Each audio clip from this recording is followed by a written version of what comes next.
किसी की चर्चा हो रही है तो वह है हॉर्मुज स्ट्रेट। लेकिन हॉर्मुज स्ट्रेट की चर्चा सिर्फ तेल के आने जाने के रास्ते के रूप में हो रही है, लेकिन हॉर्मुज स्ट्रेट से एक और चीज गुजरती है और जिसके कटने से दुनिया डिजिटली ठप पड़ जाएगी। यह है 200 फीट गहरे पानी के नीचे बिछी पतली सी फाइबर ऑप्टिक लाइनें। यही वो अदृश्य धागे हैं जिन पर पूरी दुनिया का इंटरनेट टिका हुआ है। वीडियो कॉल से लेकर बैंक ट्रांजैक्शन तक हर सेकंड चलने वाला डेटा इन्हीं केबल से गुजरता है। लेकिन अब यही लाइफलाइन खतरे में है। अमेरिका और इसराइल के साथ जुड़े युद्ध के तीसरे हफ्ते में ईरान ने हॉर्मुज स्ट्रेट को ब्लॉक कर दिया है। इस कदम से न सिर्फ तेल सप्लाई को झटका लगा है, बल्कि दुनिया के डिजिटल नेटवर्क पर भी सवाल खड़े कर दिए हैं। स्थिति और भी गंभीर है, इसलिए क्योंकि इसी रास्ते से कई अहम अंडरसी इंटरनेट केबल्स गुजरती है। ईरान ने समुद्र में बारूदी सुरंगें बिछा दी है, जहाजों की आवाजाही रुक गई है, मरम्मत करने वाले जहाज भी अंदर नहीं जा पा रहे हैं। ऐसे में डर बढ़ गया है कि अगर इन केबल्स को नुकसान पहुंचा या जानबूझकर काटा गया तो पूरी दुनिया की इंटरनेट स्पीड और कनेक्टिविटी पर बड़ा असर पड़ सकता है। भारत भी इससे छूता नहीं रहेगा।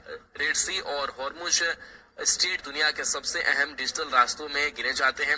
यहाँ करीब 20 से ज्यादा सबसी केबल्स बिछी हुई है जो यूरोप, एशिया और अफ्रीका को जोड़ती है। इनमें AE1, हालकॉन, गल्फ ब्रिज इंटरनेशनल और टाटा टीजीएन गल्फ जैसी केबल्स शामिल हैं।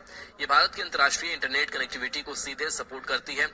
युद्ध के हालात ने इन दिनों रास्तों को बेहद संवेदनशील बना दिया है। हॉर्मुज में ईरान की बारूदी सुरंगें और रेड सी में हूती विद्रोहियों के हमलों ने इस पूरे क्षेत्र को खतरनाक बना दिया है।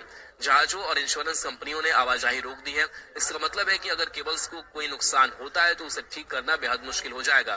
पहले भी ऐसा हो चुका है। 2024 में हूती हमलों के कारण रेड सी में कई केबल्स को नुकसान पहुंचा था।